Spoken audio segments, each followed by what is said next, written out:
Cerita tentang sejarah kapal Kling di Kampung Toy.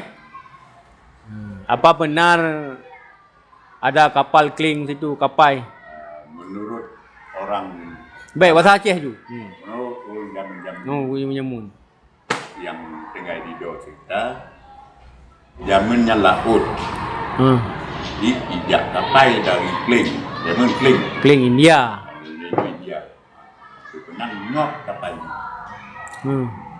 Berarti yang Kling, India Kling. India Kling. Makanya Kling kapal Ini India. zaman Kling, Kling. ini India. India.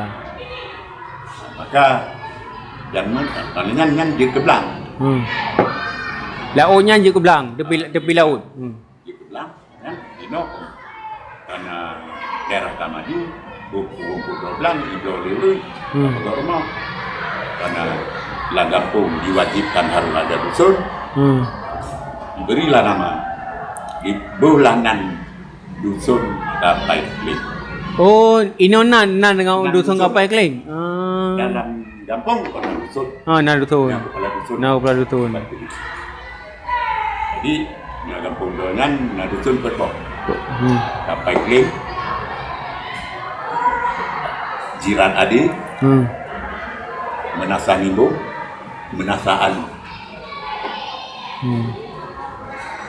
menasa sejarah menasa nimbo. Zaman inan na menasa alu bak nimbo. Ali je buat nimbung. Alu di mana? Zaman pak alu ada alu rumah bak nimbo. No dusun jiran adik, na kuburan tengku jiran adik, na kuburan tengku adik. Adik kuburan penjirat saja. Jiran. Jirat adik. Nah mentang yang kedang, pak jalan damor mulu. Payang jiratnya. Raya dia. Nan bak ni, bak tu. Punya jamun awal. Mantu. Dicem idong narut kerok. Dicem boy idong narut kerok kita. Payangnya. Idong di bami. Dicem boy lah, tu idong terus. Wah, nama tu. Lagi buat kaya binih jalan bank je hanya kau yang halu na. Bengkok. Na bank WPD yang na. Oh, dari itu buat buku LPD ya. Tamping. Na baknya bukan hidron ni di lem-lem layangnya mun. Babi. Babi. BPD ya. BPD lah kira kan. Kayak bugar. Tapi kayak bor.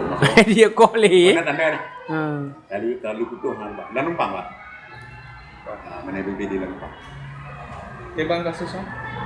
Pernah ke kau zaman, dapat tu harba. Tapi tempat dekohan meri. Auronya.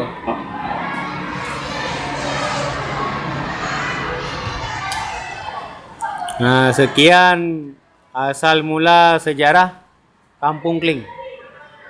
Terbentuknya dusun kapal Kling di Kampung Dor. Di Kampung Doi.